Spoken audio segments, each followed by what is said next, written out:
In front of the entire town, at the annual Millstone Ridge Harvest Festival, I was called a greedy witch by my neighbor, a woman who had just tried to build a makeshift extension onto my property. The crowd turned against me. People I'd known for 30 years looked at me like I was the villain. But when the mayor stepped onto the stage, holding the original land deed in his hand, everything changed. You could have heard a pin drop when he read it aloud. And just like that, my name was cleared, and the McAllister's mask came crashing down. But to understand what really happened that day, I need to take you back to where it all began, to the dusty fence that separated my garden from the land they destroyed. Millstone Ridge, Texas isn't the kind of place you stumble upon by accident. It's the kind of small town you have to be looking for, nestled between rolling hills with a main street that hasn't changed much since I moved here in 1993. Back then, my husband Thomas and I were searching for somewhere quiet to plant roots after his military career. We found this modest two-story house with a sprawling backyard that caught the afternoon sun just right. "Perfect for your garden," Thomas had said, squeezing my hand. He was right. That garden became my sanctuary, especially after cancer took him 15 years ago. Each morning since, I've stood on my back porch with coffee in hand, watching the sunrise illuminate my roses, the vegetable beds, and the pollinator garden that attracts monarchs in spring. For years, the empty lot next door belonged to my best friend, Linda McAllister. We'd moved to Millstone Ridge around the same time, both transplants trying to fit into a tight-knit community. Linda was vivacious, with a laugh that carried across backyard fences. She'd bring me heirloom tomato seedlings. I'd share my fresh-baked sourdough. Our friendship was as natural as the seasons. "Nancy," she told me once, digging alongside me in the garden, "when I'm gone, I hope someone tends this land with love." I never imagined she meant me. Linda passed unexpectedly 5 years ago, a stroke in her sleep. No will, no arrangements. Her children, Clarissa and Brent, flew in for the funeral but were gone before the casseroles stopped arriving at my doorstep. They'd grown up here but left for college and never returned except for obligatory holiday visits. I barely recognized them at the funeral, Clarissa with her city polish and Brent with his distracted scrolling on his phone during the service. "What will happen to Linda's property?" I asked Mayor McCoy at the reception. "County will sort it out," he said. "Shame those kids don't seem interested in their mama's place." As months passed, Linda's lot sat empty. Weeds grew tall enough to violate town ordinances. One weekend, I couldn't bear seeing it anymore and pushed my mower across the invisible boundary line. No one complained, so I kept going. Soon, I was maintaining both yards, planting wildflowers along the border, keeping Linda's memory alive through the earth she'd loved. The town noticed. Pat Evans from the library brought me lemonade one hot afternoon while I was pruning. "You're doing right by Linda," she said, wiping sweat from her brow. "Those kids of hers should be ashamed, letting this place go wild." "They have their own lives," I defended, though privately I agreed. "Besides, I enjoy the extra space for my pollinators." 3 peaceful years passed this way. I'd integrated Linda's land into my daily routine. The local garden club even awarded me a certificate for community beautification. Mayor McCoy, a former principal who'd worked with me on literacy programs at the library, would tip his hat when driving by. "Looking good, Nancy," he'd call. Then came the letter. It arrived on a Tuesday, official county letterhead. Property taxes were past due on Linda's lot, and as there had been no response from legal heirs, the county was initiating proceedings. I called the number listed and explained the situation. "Ma'am, unless your family or have legal claim to the property, there's nothing you can do," the clerk said. That evening, I sat on my porch swing, watching fireflies rise from the wildflowers I'd planted on Linda's side of our invisible fence. The thought of strangers buying it, building something garish, or worse, letting it decay again, made my chest tighten. I called Clarissa the next morning. Her voice was cool, distant. "Nancy, it's been ages. Clarissa, the county's taking action on your mother's property. The taxes haven't been paid." A long pause. "We've been meaning to deal with that. I've been maintaining it," I offered. "If you're not planning to use it, perhaps we could discuss. Brent and I will handle it." She cut in. "Thanks for the heads up." 2 weeks later, a silver SUV with rental plates pulled into Linda's driveway. Clarissa stepped out, followed by Brent. They didn't wave when they saw me watching from my garden. They walked the perimeter of their mother's lot, pointing, gesturing, taking photos with their phones. I wiped my hands on my gardening apron and crossed over. Welcome back, I called. Would you like some iced tea? I just made a fresh pitcher. Clarissa gave a tight smile that didn't reach her eyes. Nancy, right? Mom's friend. Yes, we were close. I've been keeping an eye on things here. We noticed, Brent said, his tone unreadable. Place looks different than I remember. Just trying to honor your mother's memory, I said. Clarissa exchanged a look with her brother. That's very neighborly. Listen, we're thinking of selling the lot. Know any developers who might be interested? My heart sank. Selling? But this was your mother's home. It's just land now, Brent shrugged. Neither of us lives in Texas anymore. Makes no sense to hold on to it. I could buy it, I blurted, surprising even myself. Not at developer prices, but fair market value for residential property. I've grown attached to the garden space. Another look between siblings. We'll consider all offers, Clarissa said diplomatically. We're staying at the Ridge Inn if you want to submit something formal. They left without accepting my tea. That night I calculated my savings, my pension. I could make a modest offer, nothing extravagant, but enough to keep Linda's land from becoming another cookie-cutter development. The next morning I saw them again, this time with a man in a flashy suit, gesturing enthusiastically at the property. When they spotted me watching, Clarissa waved almost triumphantly. By week's end, a sold sign appeared. I never even had the chance to make an offer. Pat called me immediately. Nancy, did you see? Some event company from Austin bought the McAllister lot. They're planning to use it for weekend parties and festivals. The zoning board just approved it. I stood at my kitchen window staring at the sold sign, feeling as though I'd failed Linda twice. Once by not saving her land, and again by not anticipating her children's indifference to her memory. Little did I know that the sale was just the beginning. The real battle, for Linda's legacy, and my peace, was about to begin. The first bulldozer arrived on a Tuesday morning, its diesel engine shattering the quiet of our street before the roosters had even begun to crow. I was in my bathrobe, coffee cup frozen halfway to my lips, watching through the kitchen window as the massive yellow machine lumbered onto Linda's property. By noon, they had felled the ancient oak tree that Linda and I used to sit under during summer evenings, sharing glasses of sweet tea and life stories. The magnolia that had been planted when her first grandchild was born came down next. Each crack of timber felt like a physical blow. I couldn't bear to watch, but I couldn't look away either. They're clearing everything, I told Pat over the phone, my voice barely steady. 30 years of growth, gone in a day. Can they do that? Don't we have ordinances about mature trees? Apparently not when the zoning's been changed for commercial use, I replied, watching workers dragging branches to a wood chipper. The mayor approved it. Nolan McCoy? That doesn't sound like him. He's always been big on preserving the town's character. Money talks, I suppose. Within a week, Linda's lot had been transformed from a wildflower haven to a graveled event space. String lights were hung between metal poles where trees once stood. A temporary stage appeared at the far end.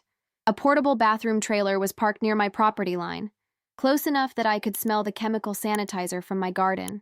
The first event was advertised as a country music under the stars. Night.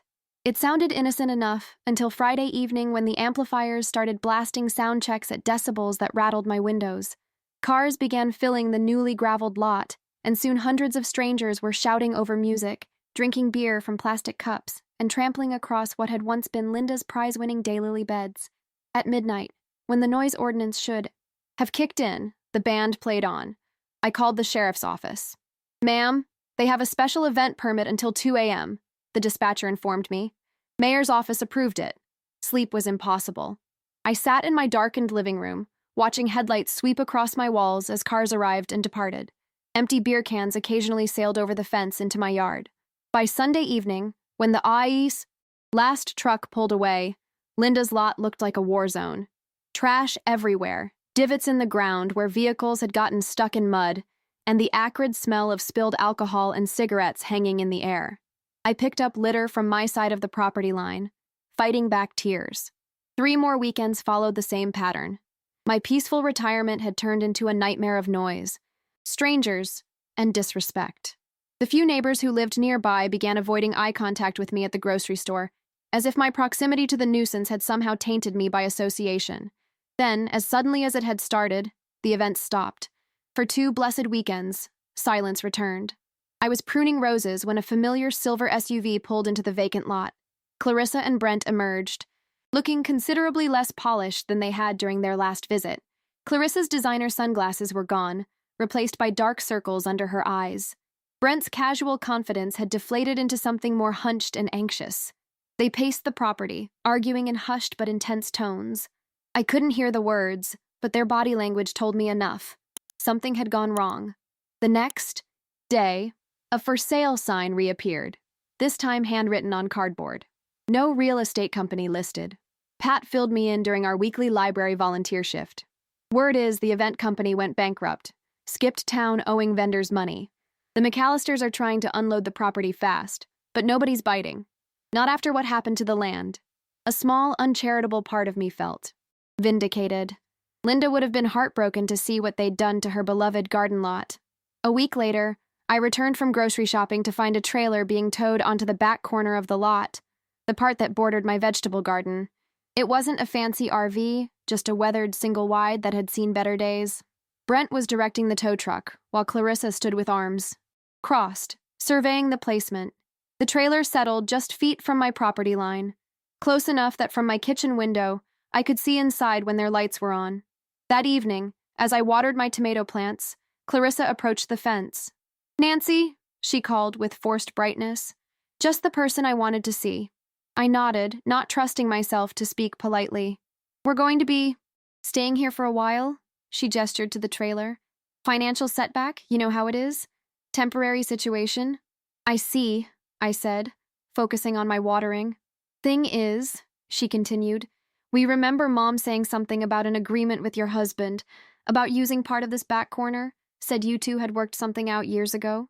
I turned off the hose. "There was never any such agreement, Clarissa." Her smile tightened. "Mom was pretty clear about it. Said Thomas told her she could use this section any time. We figured since you've been using our land all these years for your flowers, it's only fair. I maintained your mother's property out of respect for her memory," I said evenly. "There was never any formal arrangement about boundaries. The property line is clearly marked in the county records." Brent joined his sister at the fence. "Look, we're not trying to cause trouble. We just need a place to stay until we sort things out. The trailer's electricity needs to connect somewhere, and your outside outlet is right there." "Absolutely not," I said, straightening my back despite the twinge of arthritis. "I will not have you tapping into my utilities. The property line is legal and clear." Clarissa's friendly facade cracked. "Mom always said you were stubborn. Guess she was right." They retreated to their trailer, but the battle had only just begun. The next morning, I woke to find an orange extension cord snaking from my porch outlet across the lawn to their trailer. I unplugged it immediately and coiled it over their side of the fence. That afternoon, they hosted a loud gathering in their new backyard, the space directly adjacent to my garden. A dozen strangers, red plastic cups in hand, laughing and casting occasional glances my way. I closed my curtains and retreated to the front of the house, feeling like a prisoner. The following day, a section of my garden fence had mysteriously fallen over during the night. Brent was quick to help fix it, repositioning it 3 feet into my property. "That looks about right," he said, hammering the posts with unwarranted force. "That is not the property line," I insisted. "You need to move it back." "Listen, Nancy," Clarissa joined in. "We can do this the easy way or the hard way. Mom always intended for us to have use of this corner. It's practically a verbal easement." "There is no easement, verbal or otherwise," I said. "And I want my fence back where it belongs."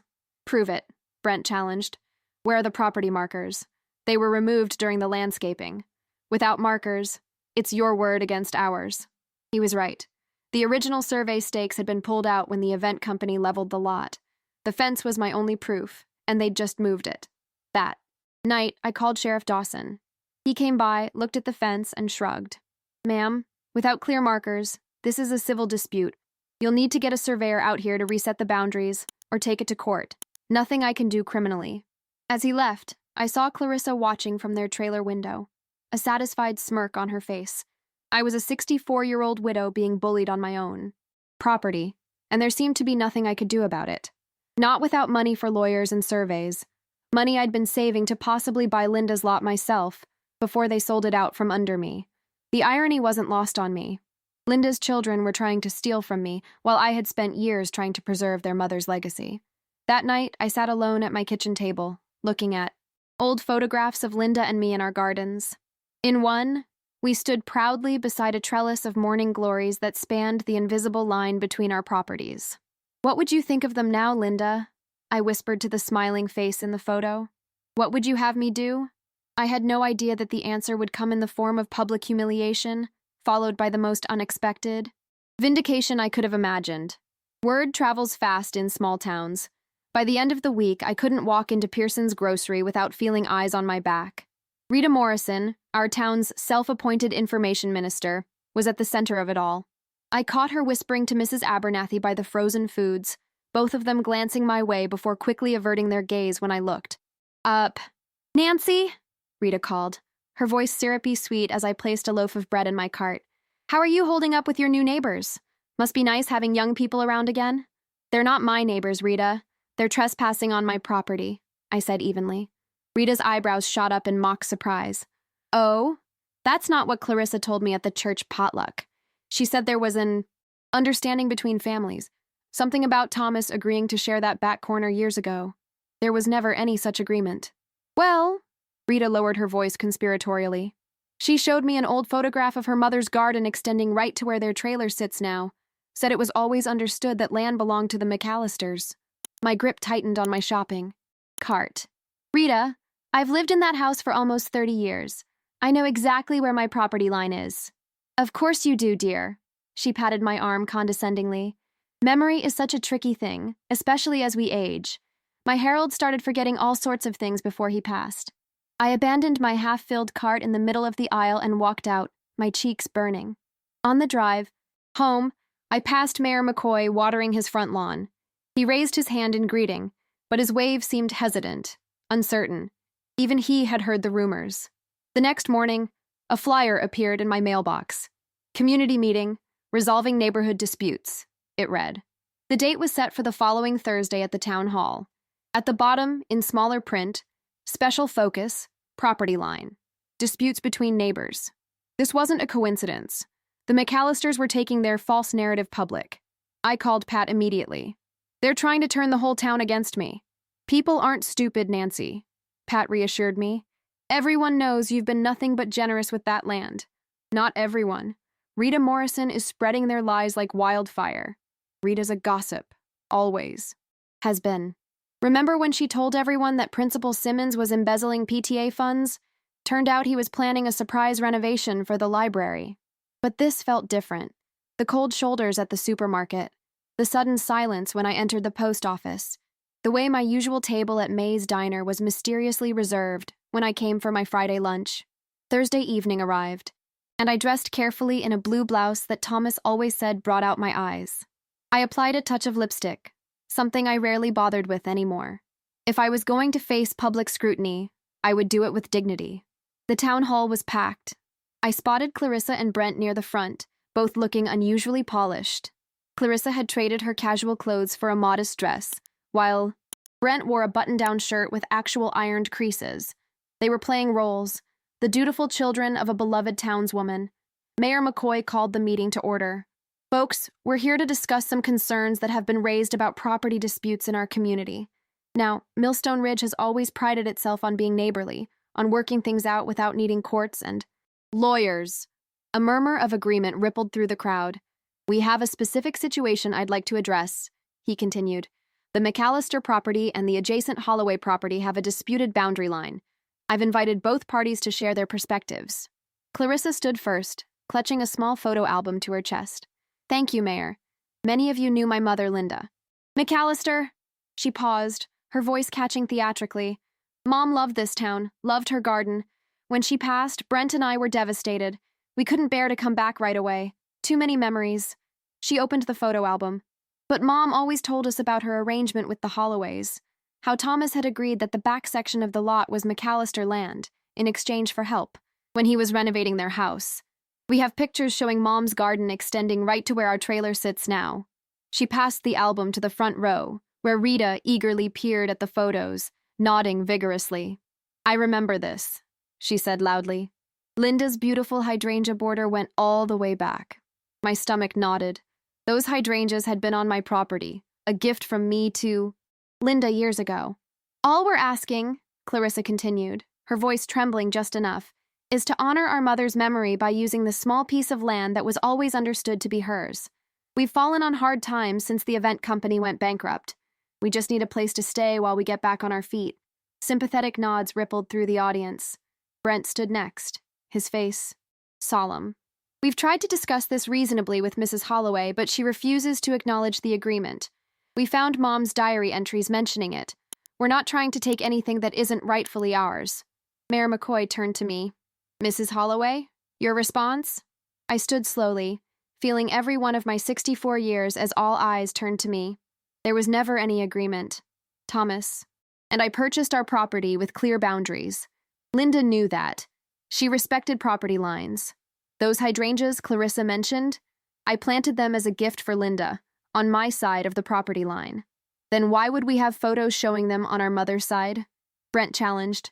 Because the photos are deliberately misleading, I replied, my voice steadier than I felt. Angle and perspective can make boundaries seem different than they are. Rita Morrison stood up without being called. I've known Linda for years. She always talked about that back garden section as her special project with Thomas's blessing. That's simply not true, Rita, I said. Are you calling me a liar, Nancy? Rita's voice rose indignantly. I'm saying your recollection doesn't match reality. A uncomfortable murmur spread through the room. Mayor McCoy cleared his throat. Let's keep this civil, folks. Has anyone contacted the county about official property records? We've looked into it, Clarissa said quickly. But the original survey stakes were removed during the event company's landscaping. Without visible markers, we only have the historical understanding to go by. The mayor frowned. Mrs. Holloway, have you considered a new survey? I shouldn't have to pay for a survey to prove what I already know, I said. The McAllisters sold their property to the event company. They defined the boundaries then. Now they're trying to claim part of my land because they've squandered their inheritance. Gasps filled the room at my bluntness. Clarissa's eyes widened, then narrowed. Dangerously. How dare you? She hissed. We're honoring our mother's memory, and you're accusing us of what? Of selling your mother's beloved garden to strangers who destroyed it? Of partying away the proceeds? Of returning broke and trying to steal my land when the money ran out? Yes, that's exactly what I'm accusing you of. The room erupted. Rita Morrison stood again, her voice cutting through the chaos. Mayor, I think we can all see what's happening here. A bitter widow who can't accept that her husband made an agreement without her knowledge. That's enough, Rita, Mayor McCoy said, but the damage was done. Clarissa seized the moment. We didn't want to say this publicly, but Mrs. Holloway has been acting confused lately, moving things around, forgetting conversations. We're worried about her, honestly. My mouth fell open at the audacity of her lie. That's absurd, but I could see doubt clouding the faces around me. People I'd known for decades were looking at me with suspicion, with pity. Even Pat seemed uncertain, her eyes questioning as they met mine across the room. Mayor McCoy adjourned the meeting with a promise to look into historical records and find a neighborly solution. As people filed out, they clustered around Clarissa and Brent, offering sympathetic pats on the shoulder and promises of support. I stood alone by my chair, invisible. Pat finally approached, her expression troubled. Nancy, is there any possibility Thomas made some kind of handshake deal you weren't aware of? The betrayal stung like a physical blow. Not you two. Pat. I'm just asking. Men of that generation sometimes made arrangements without consulting their wives. Thomas and I made every decision together, I said, my voice brittle. He would never have given away part of our property, especially not without telling me. Pat nodded, but I could see she wasn't entirely convinced. Come on, I'll drive you home. We rode in silence, the weight of public, opinion pressing on my chest like a stone. As Pat pulled into my driveway, I saw light spilling from the McAllisters' trailer. Music played. Laughter. They were celebrating their victory. Will you be all right? Pat asked as I opened the car door. I've survived worse, I said, though at that moment I wasn't entirely sure. Inside my empty house, I sat in Thomas's old armchair in the dark, looking out at the garden that had been my solace for so many years. In the moonlight, I could see the misplaced fence, the encroachment of the McAllisters' yard into my carefully tended space. What would you do, Thomas? I whispered to the empty room, but no answer came. For the first time since moving to Millstone Ridge, I felt utterly alone. Sunday morning dawned bright and clear, the kind of perfect Texas spring day that usually lifted my spirits. I followed my ritual of coffee on the back porch, despite knowing the McAllisters might be watching. This was my home, my sanctuary. I refused to be a prisoner in it. The sound of hammering shattered the morning quiet. I peered over my coffee mug to see Brent McAllister, shirtless in the already warming day, pounding nails into wooden planks. Beside him, a stack of lumber that hadn't been there the night before. I set down my mug and walked to the disputed fence line. "What are you doing?" Brent glanced up, sweat already beading on his forehead. "Morning, Nancy. Just putting in a little deck. Place to sit outside when the weather's nice." I stared in disbelief. The half-built structure was clearly extending beyond their trailer, well onto what was unquestionably my property. "That's crossing the property line," I said, struggling to keep my voice level. "You need to stop immediately." "According to you," he replied, driving another nail with unnecessary force. "According to Mom's diary and our family understanding, this is exactly where the property line runs. You can't just build on disputed land, Brent." He straightened, wiping his brow with the back of his arm. "Look, Nancy, we tried to be reasonable at the town meeting. You're the one who made it ugly, called us money wasters in front of everyone." "I stated facts," I replied. "Your version of them," he countered. "Anyway, Mayor McCoy hasn't made any ruling yet, so we're proceeding based on our understanding. Feel free to file a complaint." Chakartiai. Casual dismissal in his tone made my blood boil. I turned and walked back into my house, hand shaking as I reached for the phone. I called Sheriff Dawson again. He arrived 30 minutes later, looking uncomfortable as he surveyed the half-built deck. Clarissa had joined Brent outside by then, both of them offering friendly waves to the sheriff. "As you can see," I explained, "they're constructing a permanent structure that crosses well into my property." Sheriff Dawson scratched his head beneath his hat. "Ma'am, after that town meeting, this is officially a disputed boundary. Without clear markers or a new survey, I can't determine whose property they're building on." "They're taking advantage of the situation they created," I protested. "They removed the survey stakes when they sold the property." "That may be, but I can't intervene in a civil matter without clear evidence of trespass." He lowered his voice. "Mrs. Holloway, my advice, get a surveyor out here. It's the only way to resolve this definitively." As he walked back to his patrol car, Clarissa called out cheerfully, "Thanks for stopping by, Sheriff. We'll have you over for a barbecue once the deck's finished." His awkward wave in response told me everything I needed to know. The town was siding with them. The charming, down-on-their-luck children of a beloved resident versus the stubborn old widow who wouldn't share. I retreated inside and called 3 different surveyors. The earliest appointment I could get was 3 weeks away, and the cost was nearly a month of my pension. But I had no choice. I needed official documentation to fight back. That afternoon, Pat came by with a cherry pie and news. "I've been asking around," she said as we sat in my living room. "You're not the only one who thinks something's fishy with the McAllisters. Remember Joe from the hardware store? He told me Brent charged a fortune in building supplies to an account that bounced. And May says they've been running a tab at the diner for weeks without paying. That doesn't help me with the property dispute," I sighed. "No, but it shows their character," Pat insisted. "People will start to see through them eventually." But eventually seemed a long way off as the deck progressed day by day. By week's end, it was complete. A sprawling wooden platform that extended 8 feet into what had always been my vegetable garden. They'd even dug up 2 of my tomato plants to make room for the footings. The following evening, they hosted a deck warming party. Cars lined our quiet street. Music blared from portable speakers. The smell of grilling meat and marijuana smoke drifted through my open windows. I closed everything up tight and retreated to my bedroom with a book, but sleep was impossible with the noise. Around midnight, I heard a tap at my back door. I peered through the curtains to see Mayor McCoy standing on my porch, looking uncomfortable in jeans and a polo shirt. I opened the door a crack. "Mayor? Mrs. Holloway. Nancy. I apologize for the late hour. I was driving by and saw the commotion. This doesn't seem right." Relief flooded through me. "It's not. They've built a deck on my property. And now they're having a party at midnight on a Wednesday." He nodded, frowning at the raucous gathering. "I've been looking into the property records since the town meeting. Something doesn't add up with their story." "None of it adds up," I said. "Linda would never have encroached on our land, and Thomas would never have given away part of our property." "I believe you," he said. And those three. Simple words nearly brought me to tears. Give me a little more time. I think there might be documentation that could settle this once and for all. Thank you, I whispered, afraid to hope too much. In the meantime, he said, checking his watch, it's well past noise ordinance hours. I'll have a word. I watched through the window as he approached the party. I couldn't hear the conversation over the music, but I saw Clarissa's animated gestures, Brent's defensive stance. Eventually, the music quieted, and guests began to leave. As the mayor walked back to his car, Clarissa's voice carried clearly in the sudden quiet.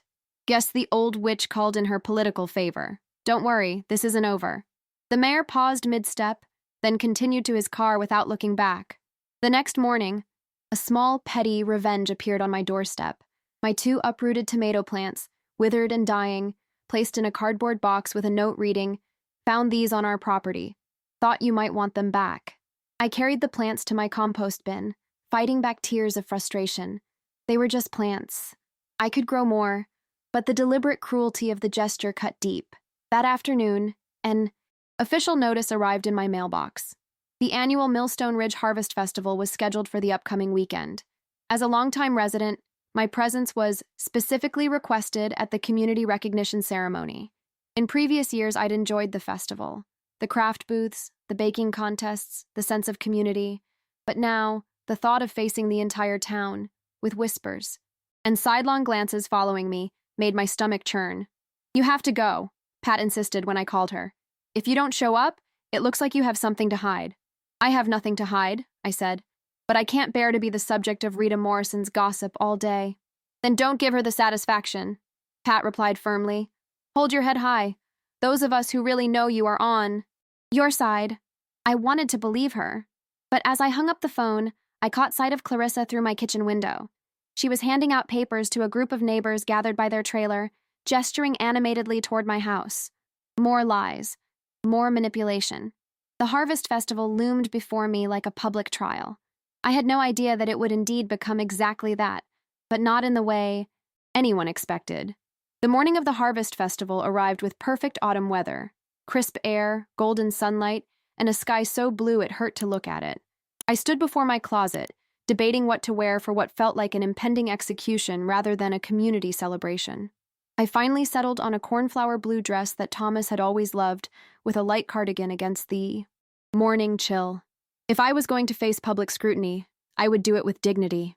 The festival was held in Millstone Ridge Park, the town's central gathering place since its founding in 1885. As I approached, I could see the familiar white tents, the handmade banners, and the crowd already forming around the food stalls. Children darted between adults, faces sticky with cotton candy. In any other year, the scene would have warmed my heart. Nancy! Pat called, waving from near the information booth. She hurried over, concern evident in her eyes despite her smile. I'm so glad you came. How are you holding up? Putting one foot in front of the other, I replied, trying to sound stronger than I felt. Mayor McCoy was looking for you earlier, she said, lowering her voice. Said he had something important to discuss.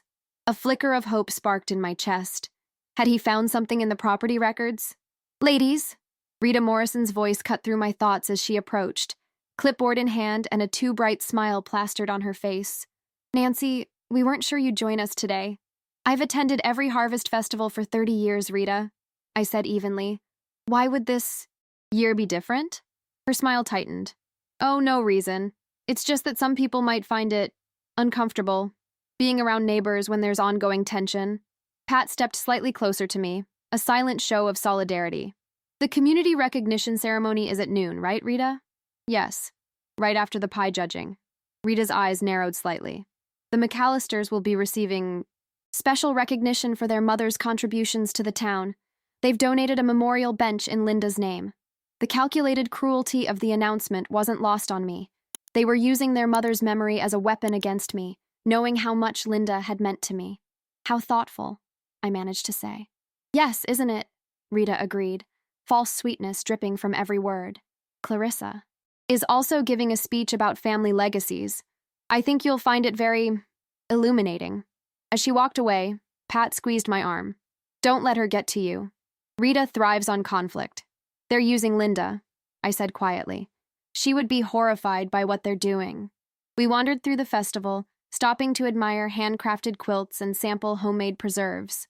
Some townspeople greeted me warmly. Others suddenly found the ground fascinating when I approached. The division was clear and painful. Near the food court, I spotted Clarissa and Brent holding court with a group of younger families.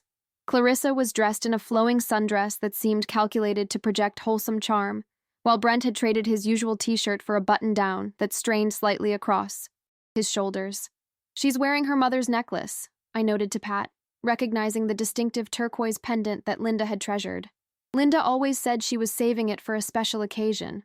"Costume jewelry," Pat sniffed. "The real pieces were probably pawned months ago." At noon, Mayor McCoy took the stage for the recognition ceremony.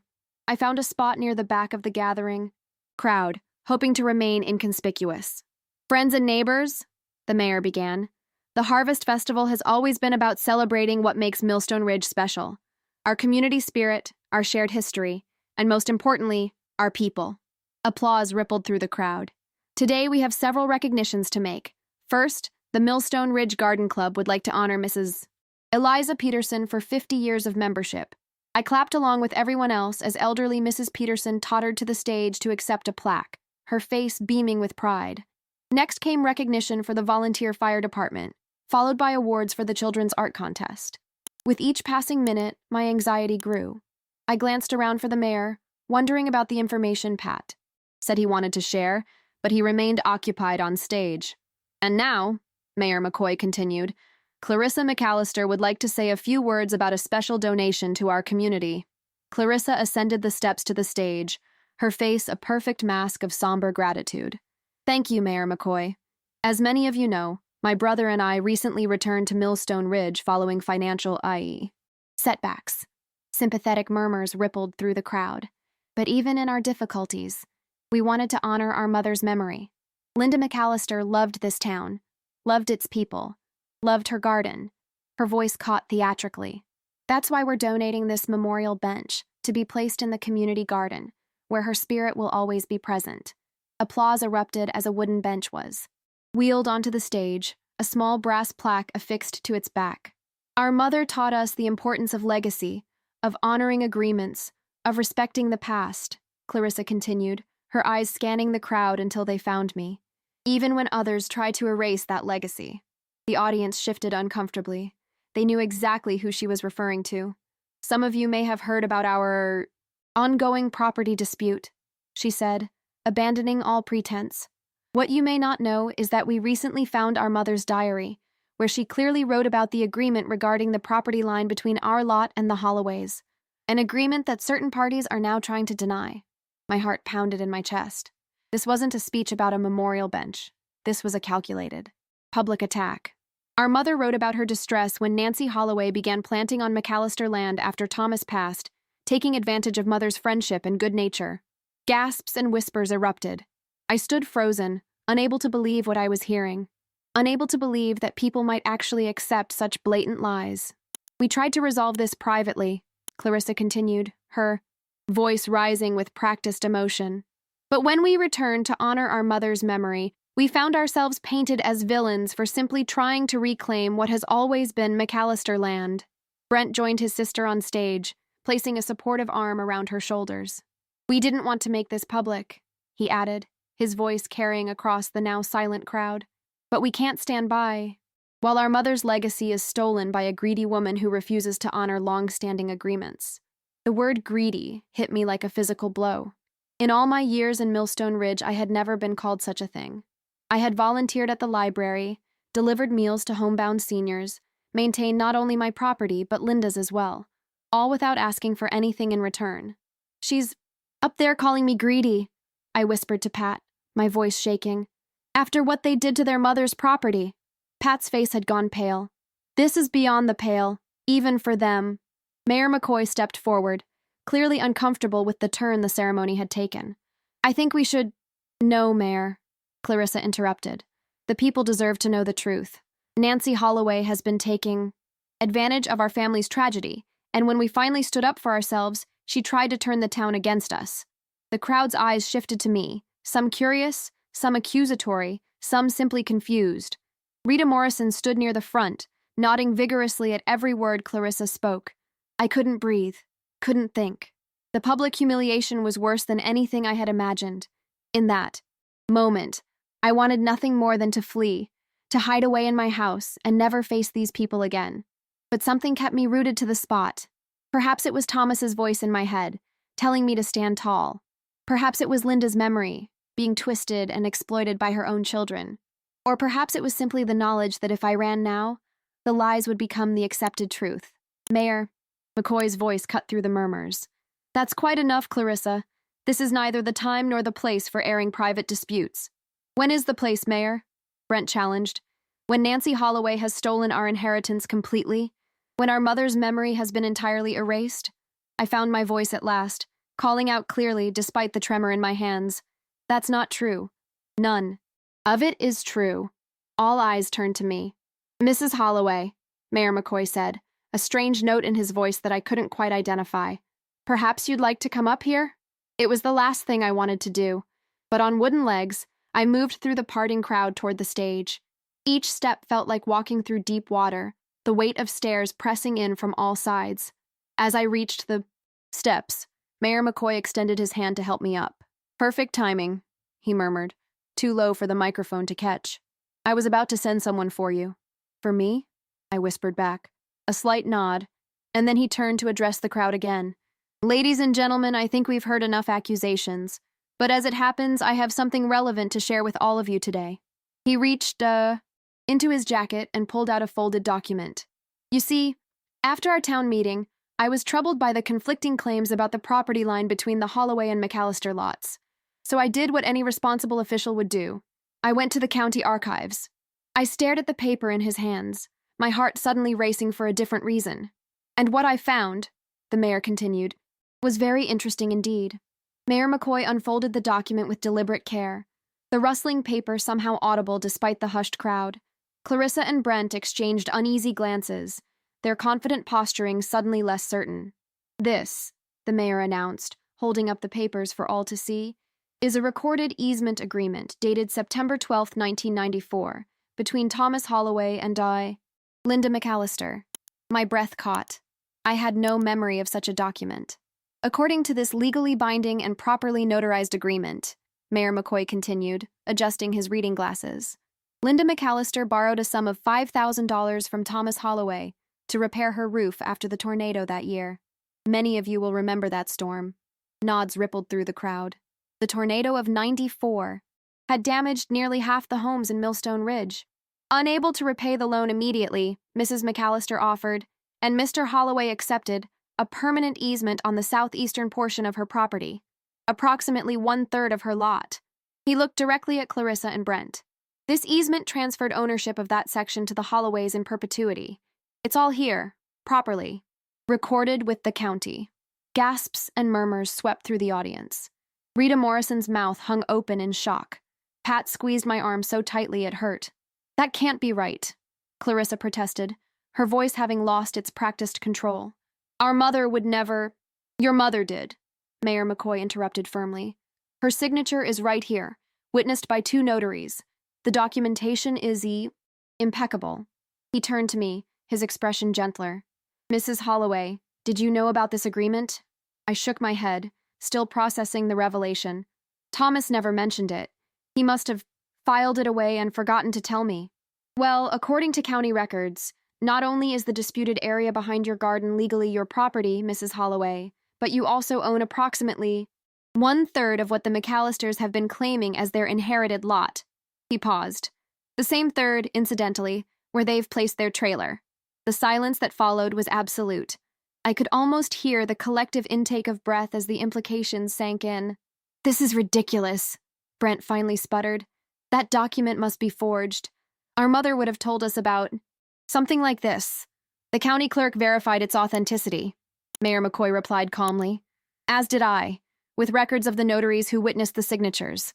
One of them, Mrs. Eleanor Jameson, still lives in Fairview County.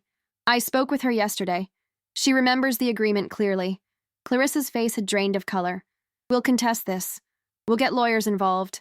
You're welcome to try, the mayor said. But I should also mention that I've asked Sheriff Dawson to investigate reports of water theft and illegal electrical hookups to Mrs. Holloway's utilities. And the building inspector will be reviewing that deck construction, which was done without permits and, it seems, on property that legally belongs to Mrs. Holloway. The tables had turned so completely, so unexpectedly, that I could barely process what was happening. Just moments ago, I had been publicly humiliated, painted as a greedy neighbor trying to steal land. Now, documentation revealed that I legally owned not only my property, but part of theirs as well. Rita Morrison pushed her way to the front of the crowd. But what about Linda's diary? Clarissa said there were entries about Nancy, encroaching on their land. I'd be very interested to see those diary entries, the mayor replied evenly, especially since they would directly contradict a legal document signed by Linda herself. All eyes turned to Clarissa, who clutched her purse tighter to her side. I don't have it with me. How convenient, Pat muttered loudly enough for those nearby to hear. Mayor McCoy turned to address the crowd. Ladies and gentlemen, I believe we've taken up enough of the Harvest Festival with this private matter.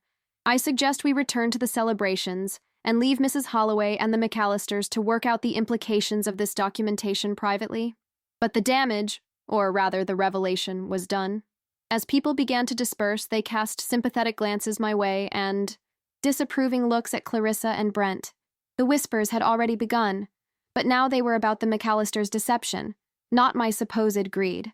Clarissa grabbed the document from the mayor's hands, scanning it frantically. This can't be legal. Our mother wouldn't have given away part of her property without telling us. She didn't give it away, I said quietly, finding my voice at last. She exchanged it for a loan that helped her keep her home after the tornado. A loan that, as far as I know, was never repaid. Brent's face had flushed dark red. You knew about this all along, didn't you? You've been playing us, waiting for the right moment to humiliate us publicly. I knew nothing about it, I replied honestly. Thomas must have kept it to himself, not wanting to pressure Linda for repayment. That was the kind of man he was.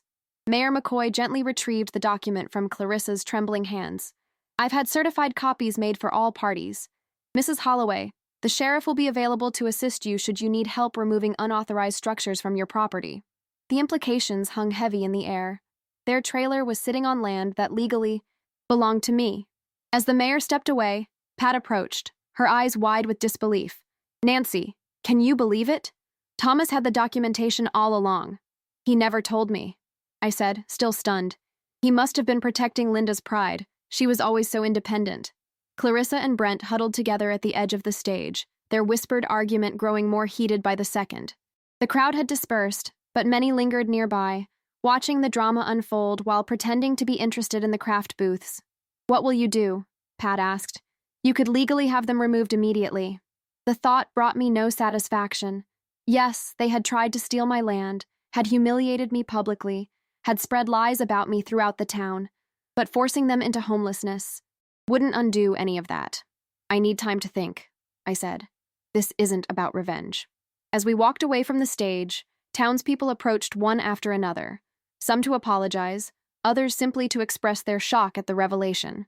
Rita Morrison notably avoided me, scurrying away when our paths nearly crossed by the apple cider stand. I spotted Mrs. Jenkins, who had canceled our weekly bridge game after the town meeting. Nancy, I feel just terrible, she began. I should have known better than to listen to gossip. It's all right, Mabel, I said, though the hurt was still fresh. People make mistakes. By the time Pat walked me home that afternoon, the festival continuing behind us, my emotions had run the full spectrum from vindication to exhaustion. The truth had come out. But at what cost? The whole town had witnessed the McAllisters' lies, but also my public humiliation. Some wounds would take time to heal. As we approached my house, I saw the McAllisters' trailer in new light, sitting squarely on land that legally belonged to me. The hastily built deck extended even further onto my property. The garden I had tended for years had been partially destroyed for their convenience. What are you thinking? Pat asked as we paused at my front gate. I gazed at the property, at the land that had been contested and now was unquestionably mine. I'm thinking about Linda, I said finally, about what she would want. She'd want her children to behave better than this, Pat said firmly. Yes, but she'd also want them to have a chance to make things right. Turned to Pat. I'm not going to force them out immediately. I'm going to give them a choice. Nancy Holloway, you are a better person than I am, Pat said, shaking her head in admiration. That evening, I sat at my kitchen table with a cup of tea, the certified copy of the easement agreement spread before me. Thomas's signature looked just as I remembered, slightly slanted, with a distinctive curl to the T. He had kept this document filed away all these years, never mentioning the loan or the easement to me. Perhaps he had truly forgotten, or perhaps he had been protecting Linda's dignity, knowing she would repay when she could. Either way, the land was legally mine. Not just my original property, but a significant portion of what had been Linda's as well. The irony wasn't lost on me. The McAllisters had accused me of stealing land that had actually belonged to me all along. As darkness fell, I saw lights come on in their trailer. They had returned from the festival, presumably to plan their next move. I wondered if they were packing, preparing to flee town after their public exposure. Part of me hoped they would simply disappear, taking their toxic presence with them. But another part, the part that had loved Linda, that remembered her kindness and generosity, couldn't help thinking about what she would want for her children, despite their flaws. Tomorrow, I decided I would offer them a choice. Not out of weakness, but out of strength. Not because they deserved kindness, but because I refused to let their cruelty change who I was. With that decision made, I slept more soundly than I had in weeks. Morning sunlight filtered through my kitchen curtains as I prepared coffee, stronger than usual. I would need the fortification for what lay ahead. From my window, I could see no activity at the McAllisters' trailer, though their car remained parked beside it. I picked up the phone and called Pat. "Are you sure about this?" she asked after I explained my plan. "After everything they've done, you don't owe them anything." "I'm not doing it for them," I replied. "I'm doing it for Linda, and for myself." "Want me to come with you? Moral support?" I considered it, then declined. "This is something I need to do alone." After hanging up, I smoothed my hands over the document folder on the table, took a deep breath, and walked out my back door. The morning air was cool against my face, carrying the scent of autumn leaves and damp earth. My garden, or what remained of it after the McAllisters' intrusion, still showed signs of life. Hardy chrysanthemums blooming in copper and gold, a few late tomatoes clinging to withered vines. I approached their trailer and knocked firmly on the metal door. After a long pause, it swung open to reveal Clarissa, her face puffy and eyes rimmed with red. Gone was the polished appearance she had cultivated for the festival. "What do you want?" she asked, her voice hoarse. "Come to evict us personally?" "May I come in? I'd like to speak with both of you." She hesitated, then stepped back wordlessly. The trailer's interior was cramped and cluttered, suitcases open on the small dinette, clothes spilling out. They were indeed packing. Brent emerged from the back bedroom, unshaven and sullen. "If you're here to gloat—" "I'm not," I interrupted. "I'm here to offer you a proposition." They exchanged wary glances as I settled at their small table, placing my folder before me. "According to the easement agreement, I legally own this section of the property where your trailer sits," I began. "I also own the section where you built the deck, and about 20 feet beyond that." "We know," Clarissa said bitterly. "The mayor made that perfectly clear yesterday. What you may not know is that I had no idea about this agreement until yesterday.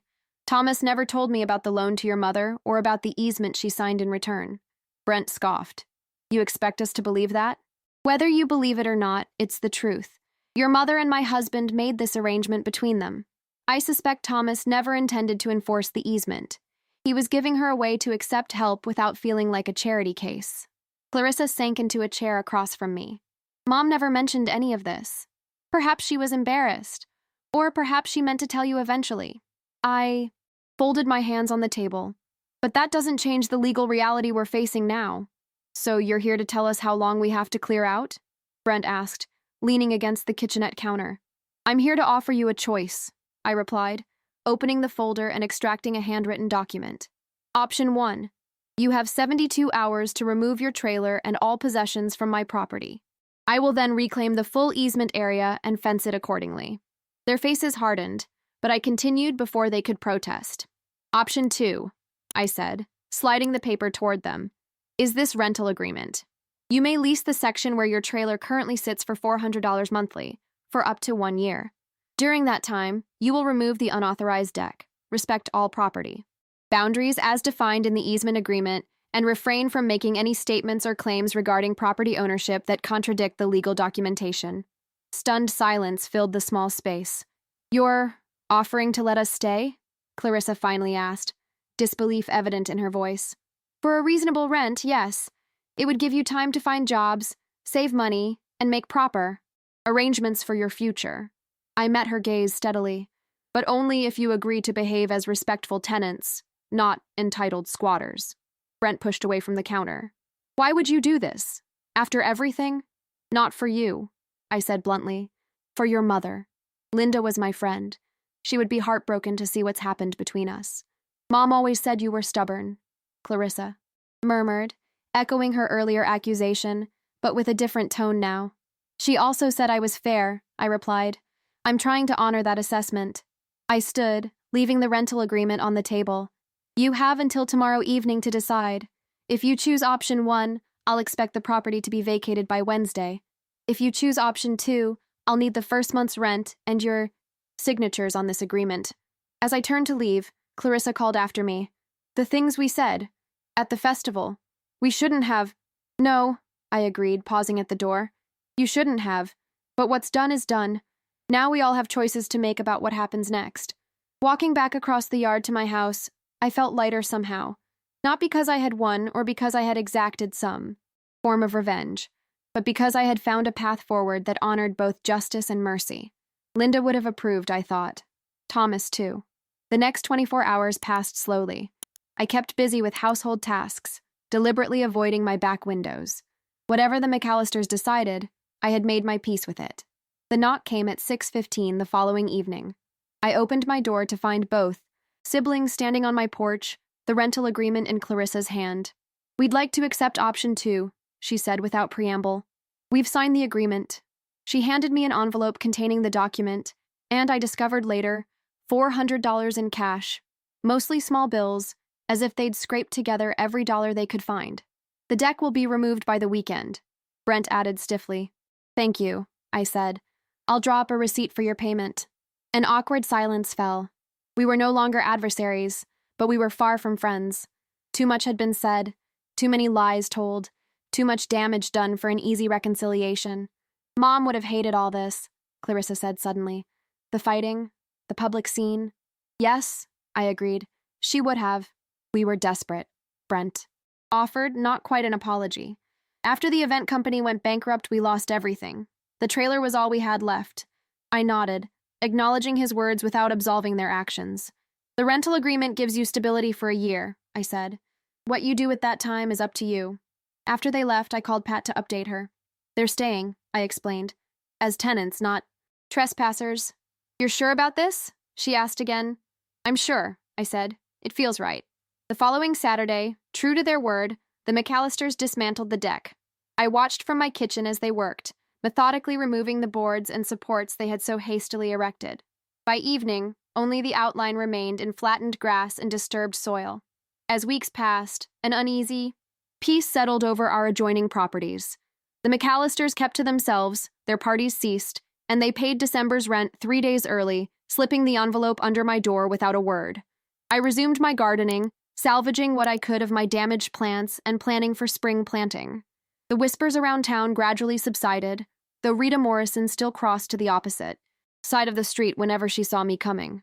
One frosty morning in January, I found a small potted plant on my front porch, a winter jasmine in bloom, its delicate yellow flowers bright against the cold. A card was tucked among the stems. Linda always said these reminded her of hope in dark times. C&B. It wasn't an apology exactly, but it was a beginning. Spring came early to Millstone Ridge that year, as if the earth itself was eager to leave the winter behind. By mid-March, daffodils nodded in cheerful clusters along my front walkway, and tender green shoots pushed through the soil in my vegetable beds. The McAllisters had settled into a quiet routine as my tenants. Brent had found work at the lumber yard in the next town over, while Clarissa was waitressing at May's Diner. They came and went without fanfare, keeping their small patch of yard tidy, paying their rent on time. We exchanged polite nods when our paths crossed, but little more. The rest of the town had largely moved on to newer gossip, though the story of the property dispute and its dramatic resolution at the Harvest Festival had become something of a local legend. Occasionally, I'd catch snippets of conversation at the grocery store or post office. Remember when Nancy Holloway turned out to own half the McAllister lot all along? Followed by knowing chuckles. Pat remained indignant on my behalf. They've never properly apologized, she fumed one afternoon as we pruned my rose bushes. A potted plant doesn't erase a public humiliation. I'm not looking for apologies, I replied, snipping about deadhead with perhaps more force than necessary. I'm looking forward, not back. But the truth was, I had been thinking about the past. Specifically, about Linda, and the land that had once been hers.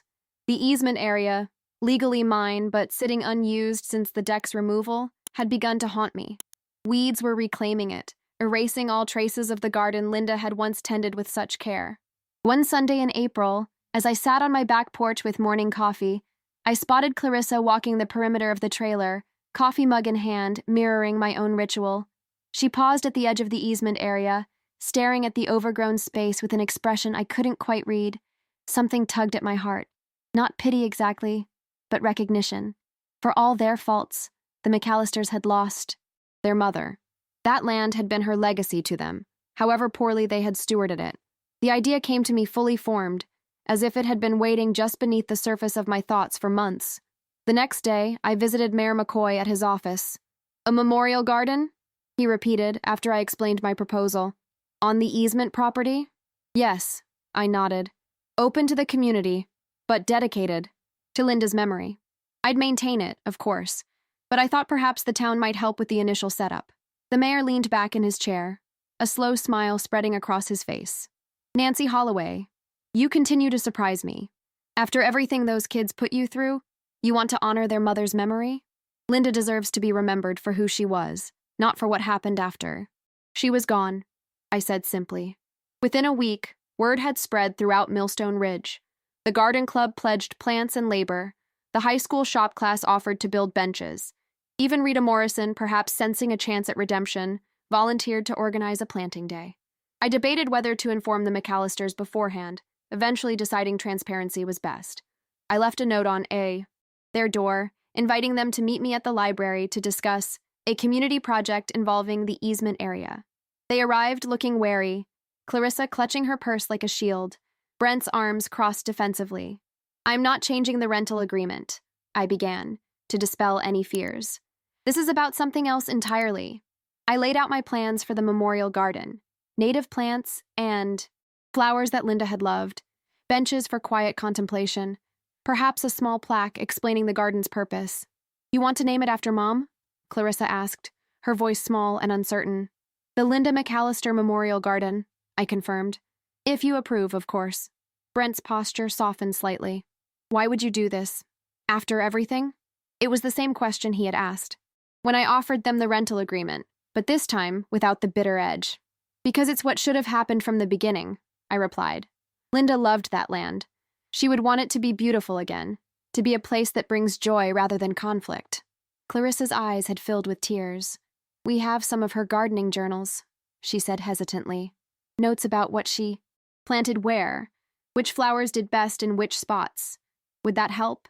"It would be perfect," I said, surprised and touched by the offer. The first community planting day was scheduled for the last Saturday in April. I expected perhaps a dozen volunteers, the garden club regulars, a few neighbors, maybe some of Linda's old friends. Instead, it seemed half the town showed up. Cars lined the street in front of my house. People arrived with plants, tools, wheelbarrows, and picnic baskets. Children darted about, eager to help dig holes for saplings. Teenagers who normally wouldn't be caught dead gardening worked alongside retired couples. Mayor McCoy gave a brief speech to start the day, standing on an overturned crate at the edge of the easement area. "Today we honor not just Linda McAllister's memory, but also the power of community to heal divisions and create beauty from conflict." I caught his eye and nodded my thanks. He had been my strongest ally through the darkest days of the dispute.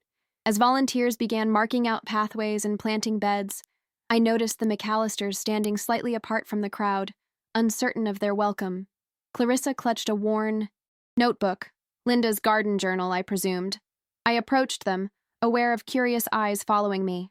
"Would you show me where your mother's favorite flowers were planted?" I asked, gesturing to the journal. Clarissa opened the notebook carefully, revealing pages filled with Linda's familiar handwriting and small sketches of garden layouts. She had daylilies here, she said, pointing to a spot, near what had been the property line. And lavender along this edge. I remember those daylilies, I smiled. She shared some bulbs with me years ago. They still bloom in my front garden every summer. For the next hour, we worked together, translating Linda's notes into a planting plan. Gradually, other volunteers joined us, asking questions about Linda's preferences, sharing memories of her gardens. She always had the best tomatoes at the summer fair, Mrs. Jenkins recalled, kneeling to plant marigolds. And those blue hydrangeas, Pat added. Nobody could get that color like Linda could. By mid-afternoon, the transformation was remarkable. What had been a neglected, weed-choked patch of earth now showed the clear outlines of a garden, paths laid with wood chips, beds defined and planted, 3 new benches positioned strategically for the best views.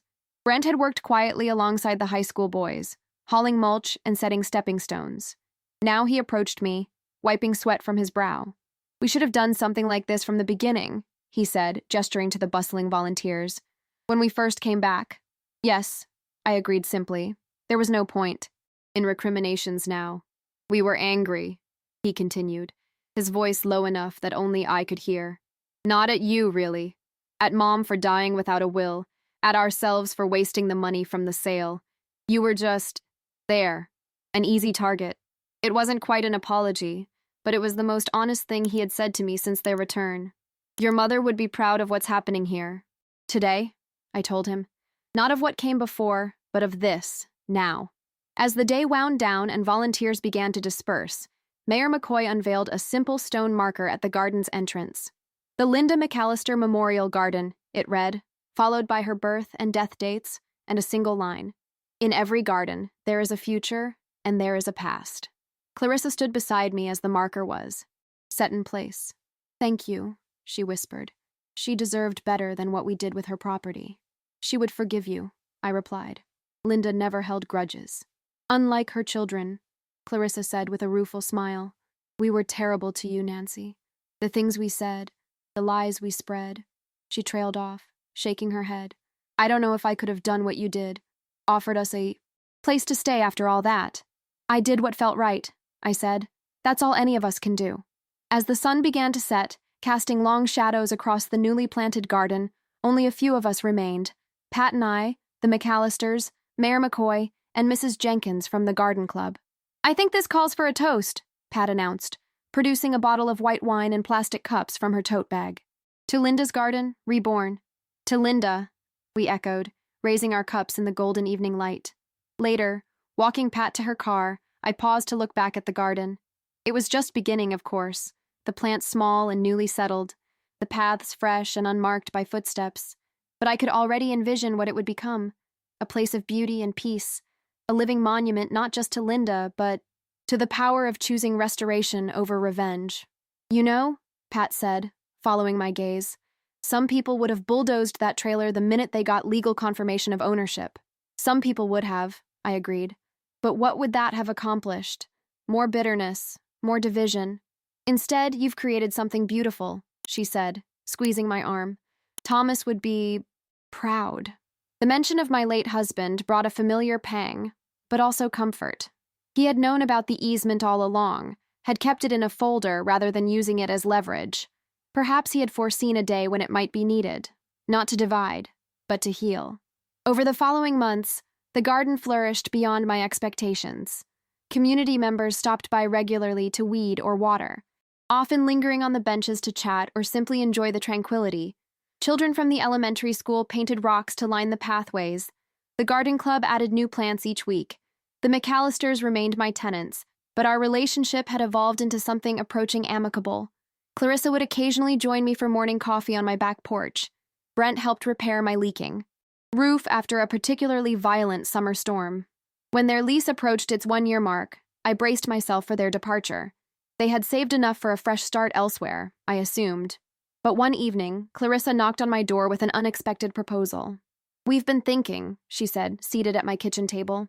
The trailer's not ideal for long-term living, but we've grown attached. To Millstone Ridge again. Would you consider selling us a small portion of the easement land? just enough to build a modest house. The request surprised me, but I found myself considering it seriously. You want to stay permanently? Brent's been promoted at the lumberyard. I'm managing the diner now that May's semi-retired. And the garden?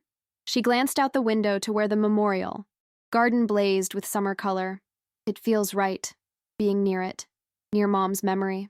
In the end, we reached an agreement that would have made Thomas proud. A fair price for a portion of the land, with the memorial garden maintained as community space in perpetuity. Mayor McCoy helped draft the legal documents, ensuring there would be no future misunderstandings about boundaries or ownership. As I signed the papers in his office, with Clarissa and Brent across the table, I thought about how far we had come from that terrible day at the Harvest Festival. The wounds had healed, leaving scars but also wisdom. This autumn, I will attend the Harvest Festival again, this time to accept an award from the Garden Club for the Memorial Garden's contribution to the community. Rita Morrison, of all people, nominated me for the honor, perhaps her own form of atonement for spreading the McAllisters' lies. Yesterday, walking through the garden as monarch butterflies danced among the late summer blooms, I found myself thinking about property lines, those visible boundaries we draw on the earth, and the invisible ones we create between ourselves and others. In front of the entire town, I was once called a greedy witch by my neighbor, a woman who had tried to build a makeshift extension onto my property. The crowd turned against me. People I'd known for 30 years looked at me like I was the villain. But when the mayor stepped onto the stage that day, holding the original land deed in his hand, everything changed. And in that change came an opportunity, not just for vindication, but for something far more valuable, the chance to respond to cruelty with grace, to answer deception with truth, to transform conflict into beauty. In this life, your land may be your most valuable possession, but your character is your legacy. I lost my reputation for a moment, but I kept my dignity, and in the end, that's what saved not just me, but all of us.